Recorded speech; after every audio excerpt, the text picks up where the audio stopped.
This is Ryan Elliott for Boxing Social in association with Betfred. Today we're joined by trainer Joe McNally via Zoom. Joe, been a while since I've seen you. How are you, mate? I'm good, mate. How are you? You're good? I'm good. Thank you for asking. Now, let's go. I want to go back to JJ Metcalf firstly. Brilliant win out in Spain over Kambosos-Haney. When you look back at the fight, how impressed were you with his performance? Must have been really happy with his night's work. Yeah, it's a fantastic win for JJ. Ryan. He performed out of his skin. We were massively up against it. We put a fantastic camp together over 7-8 weeks, back working with JJ, and we were up against it, but we knew if he performed and turned up, I knew what JJ is capable of, and he went out there and thankfully he turned up on the night and pulled a fantastic victory out the bag. Really good, mate. We've seen Ledraga prove himself to be one of the most exciting fighters in Europe because people have had success against him, but he is also so dangerous at all times. You're very calm in the corner, though. Was this fight pretty much going exactly how you'd planned? Yeah, well, you know what, Ryan, my philosophy is to leave no stone unturned in the gym. Preparation's key.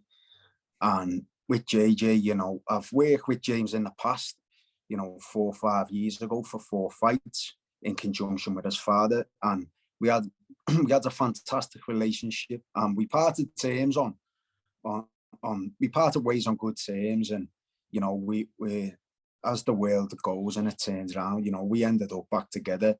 He asked me to work with him for this fight. His dad was quite busy with work and stuff. So, the preparation in the gym, game plan A, B, and if C if need be, was, it was in place. And, it's like this. James is a fantastic fighter. He's championship material, and, all he needs is the guidance and the instructions. And I knew if James listened, he pulled a fantastic victory off. And, being as much calm in the corner is obviously, that's for the fighter also, because we were on our way soil. It was a hostile environment, and, we really, I had to be just as calm as him, but that just comes with the job, doesn't it? But game plan A worked, and, it was coming off fine. So, there was no panic. I never seen a point in the fight where it was actually going to turn in Kerman's favour, because James was boxing that well. So, yeah, it was fantastic. Something I wanted to ask you about, you said you were calm for the fighter more than anything, but when you're in a hostile environment like that, you were praised a lot throughout social media during the fight for the concise advice you were giving him. How important is it in that moment to just give clear and concise advice and make sure you're not overloading them with information? Yeah, you know what, Ryan? I think you've just hit the nail on the head yourself. Being an ex-fighter, I really do think it helps a lot. Is in I've been in some thankfully magnificent fights and arenas where my short coaching career that I've had up to now, and it's once you're in that ring as a coach, for me, it doesn't matter where I am. It's being with your Liam Smith in your Madison Square Gardens, or being in Africa where a woman world champion had in a sold out arenas, David Price on the Joshua's undercards. And a ring is a ring to me. You've got a job to do. You're thrown in, get the job done, and it really does help. It was hostile over there. I will not be beating around the bush with that. But James is a cool cat as well, mate. So it helps that your fighter's got that confidence in himself, which James does. Before the fight, there was a little bit of drama going on. We all saw the video doing the rounds. He sent Liam in to check the wraps. He accused him of stacking, brought the officials in to have a look, and lo and behold, they had to wrap the hands again. It just shows the importance in these fights on away soil of having some really good experience around the team.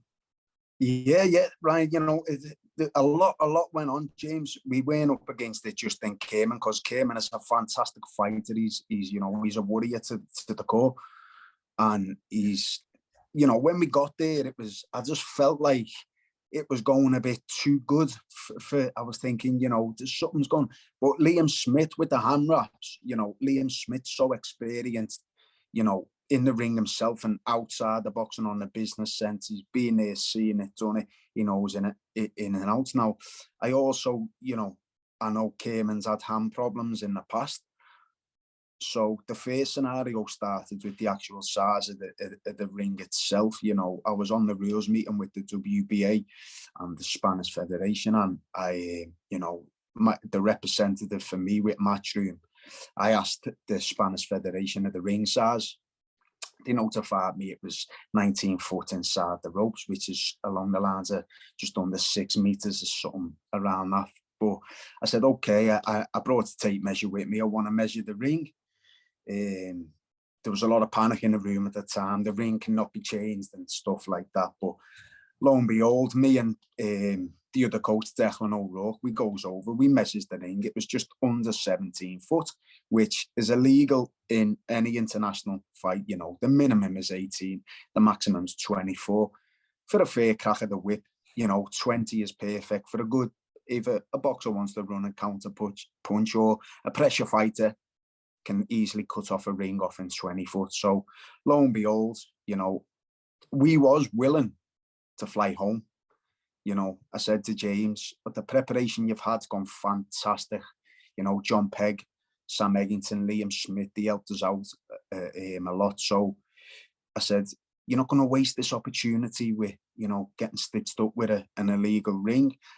I'm not saying Cayman knew about the ring, but 1,000,000% the Spanish Federation did. I don't think Eddie and Frank Smith knew about the ring at all, but Matchroom bent over backwards. He got the ring changed on the day of the fight, and they give us the bare minimum 18 foot. But, you know, the game plan in place, I said to James, that'll do us, don't worry about it. And then on rolled the hand wraps, Ryan, you know, Liam Smith, he goes in, and I could hear Liam having the discussion and arguing myself when I was wrapping James.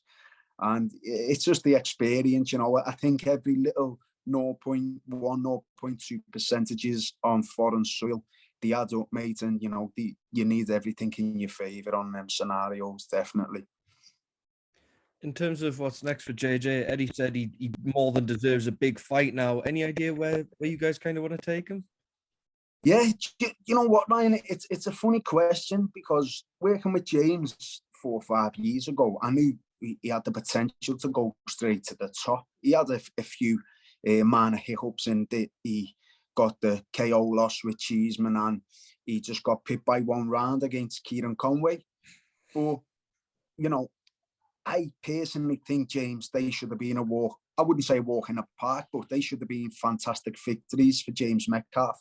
Now, you know, as the law of the land lies, Cheeseman sort of filtered away from the sport. He's gone. I think Kieran Conway sort of wants his eye on moving up to middleweight. He was actually meant to fight Cayman before James, but he cited a hand injury, so in stepped James, you know. And I like James. I like, you know, a good international fight. There's a lot of talk I've seen. Well, I don't use Twitter, so a lot of the fighters in the gym have showed me this talk with Troy Williamson, you know, rematch with Kieran. But, you know, my philosophy on that point is, you know, it's a step back for him from my perspective, in a sense that you don't win the Euro Millions and go back and then, you know, put 50 million on the national lottery, do you?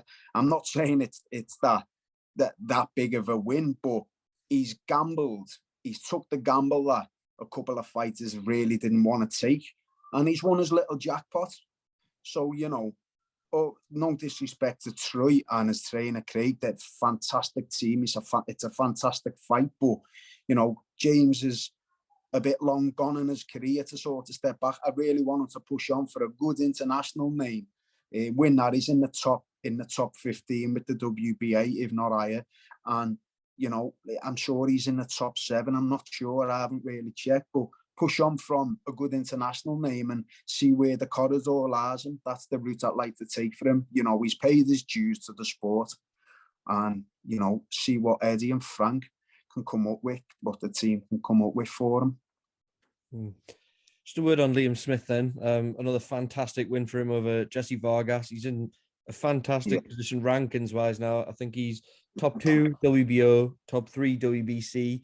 For Liam now, is it about waiting to see what Charlo is going to do with these belts? There you go, mate. It's, you know, for Liam Smith, you know, as I stated with JJ sort of paid his respects to the sport and the years he's been in the sport. He doesn't knock a fight back. What can I say about Liam? You know, he hasn't been there seeing it, got the t-shirt. I think he's got a full wardrobe, hasn't he? You know, he's a credit to himself and the sport of boxing. For Liam, I think it's exactly what you've stated, Ryan. It's, you know, see what Charlo does. He's had the WBO title. I think the fight, you know, for the WBO, I'd rather be Tim Tszyu or Brian Castano. If that come vacant, now, the thing is, not many people want to travel to Australia to fight Tim Tszyu. We got offered the fight before, I think it was last year. It was in between Fowler and Vargas. And they really wanted us to spend, it was during COVID, 3 weeks in isolation, and it weren't viable for Liam Smith to take the fight. And as it stands now, Tim, he travelled to America to fight Terrell Gausha, but he's pulled a win off. But I wouldn't really like Liam to travel to Australia. You know, he's travelled everywhere.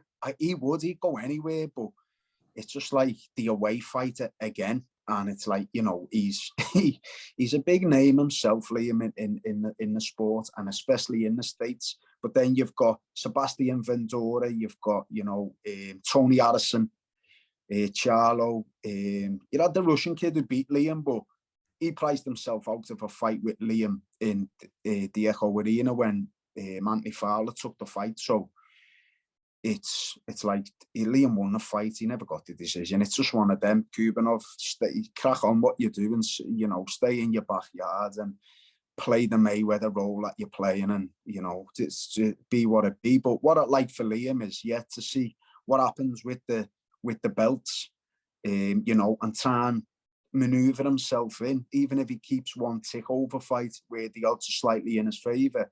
You know, take that and then maneuver himself in for a world title shot. I'd love them to become vacant and fight Tony Harrison for the WBC. Two of them are very highly ranked, and you know, I know Liam Smith that loved that fight, but what it is, I'm just a coach, right? So, you know, that's all from my perspective. Liam Smith, you know, he guards his own career with his management team, and you know, he's in discussions also for a few other names that have popped up. So what'll be a be, you know, it's my job to get the man ready for them contests. One fight that's been talked about a little bit, the Sowlands were mentioning it when I was around them a couple of weeks ago, was a potential Chris Eubank Jr. fight at 160. Massive domestic fight, style-wise. It was a great fight on paper as well. Would that be of interest? Yeah, most definitely. You know, I think Liam would take any fight. You know, I think Liam would take any fight from, you know, middle 154 to 160. I think with Sky and the Sowlands is no one, Eubank's in that, he's a massive name in a sense because of his dad, but, you know, he's coming into the zone as a fighter. You know, he's come off a couple of good victories. He beat Liam Williams, you know, a mutual opponent with Liam Smith himself. But, you know, Liam Smith, he's a career 154 pounder. You know, Chris is a massive 160.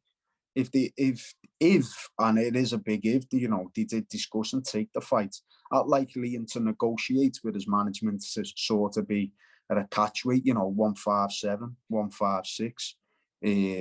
You know, just, you know, to even the odds in the favour. You know, Chris is a massive 160 and Liam's not the biggest 154. So it's, you know, if he took that fight, I'd like it to be at a catchweight. And what a magnificent fight that would be for the British boxing fans. It really would, you know.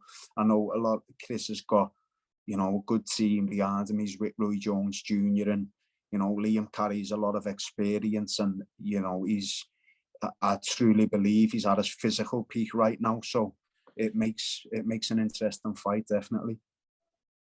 Just a couple more before I let you go, Joe. We've got a lot of boxing on this weekend. I just want to start with Joe Cordina. He's got his world title shot on home soil against Kenichi Okawa. Tough ask, but can he do it? Yes, of course he can. You know, Joe's, he's he sort of hasn't really ignited, has he? What everyone, you know, he sort of, he hasn't looked the best at times, and then he's looked outstanding in other performances. I think the timing's right for Joe to pull a fantastic victory off and, really step up to that, world level where I think he belongs. He's I don't know if I don't know his personal background, or he's had a few problems with injuries or things in the past where his career really hasn't, ignited and took off. But, this can be his time, and he needs to grab it with both hands. He's with Tony Sims. He's got a lot of pedigree in the gym. He's working about, and it's his time. I know Tony's an experienced man, and I don't think he'll have took the fight unless he was really, really confident. Joe can really pull off a fine victory, mate. Definitely. We've also got an undisputed lightweight title fight, George Kambosos and Devin Haney out in Australia. Brilliant fight. In your opinion, who wins and how? Yeah, my odds, you can never write George off. The experience that he's got, the sparring with your Pacquiao's, being around the game in the States for a long, long time. And you know what? I think with Lopez, with the victory over Lopez, I wouldn't say Lopez took his eye off the ball, but, going into his personal background, I think he had a lot of problems in the lead up to the fight. Without being disrespectful to his father sort of looked like he was getting lost in the commotion of of his son's victory over Lomachenko and stuff. And I think he could have possibly took his eye off the ball with George. George is a fantastic servant to the sport. He works hard, he puts the thing in, but Devin Haney's a fantastic talent, Ryan, isn't he? It is a fantastic fight. A sway, 60-40 in Haney's favour, but he's gone to Australia. It's for the fight. Whereabouts in Australia is the fight? Melbourne. It's in Melbourne. I was he adjusted to the time he's been here, and as I said, it's going to be interesting because can Haney perform in hostile environments? And I know the Aussies will be backing George to the high hills. It'll be hostile, and he won't be, he won't be getting mollycoddled out there, people bending over backwards for him. Is he going to be able to keep his composure and pull the victory off? So, yeah, and George is a really, he's more intelligent than people give him credit for. So it makes out for a fine fight, but the odds for me are swaying more towards Devin Haney. Yeah, definitely. Yeah, the one thing I wanted to ask you about as well is the fact that Devin's dad, Bill, his trainer as well, is not going to be able to go out to the fight. He's had his visa denied. From a trainer's perspective, I know most of the groundwork will have already been done in the gym during training camp, but how much of a factor do you think that can be between rounds, not having his dad right there with him? Factor, wow, it goes along the lines for me, Ryan. It's rather, it can be as bad as this, win or lose. If you've got someone who you're not accustomed to in the corner, you can read your mannerisms, how you're reacting in certain situations, which is only found not just in the gym, but also, on fight nights and stuff like that. It's, his mannerisms, how he's reacting, how his body language. If you haven't got that connection in that corner, and ultimately, the trust in what words and instructions is coming out your coach's mouth, and that, if you haven't got that, you can be on your own in there. I've seen it many a times with a lot of fighters, and it's just a blank screen coming, and it's just give me drink of water and go out, and they've lost it. So yeah, that is massive. I know Ben Davison was also meant to go over. He lost Ben. Now he's lost his dad. So through not being able to make the fight, it's a massive odds favour for George Kambosos. But he's, I don't know, mate. It is what it is. He's just got to get on with it. That's their problem, isn't it? It should have been sorted a long time ago before, the dad notified that Bill couldn't go to there. It's a bit out of order, really, isn't it? I think it was for a conviction something 30 plus years ago, something stupid. Mm-hmm. Yeah, it was. I think it was over 30 years ago. You're right. Yeah, a minor charge or something. Yeah, it's a lifetime ago, so it's a bit out of order. But you know what? It is what it is, isn't it? You know what I mean? Yeah, that's it. Well, Joe, thank you very much for speaking to Boxing Social. Have a good day, and I'm sure we'll catch you soon. All right. Oh, you're welcome, right? Nice speaking to you, mate. And you have a fantastic day.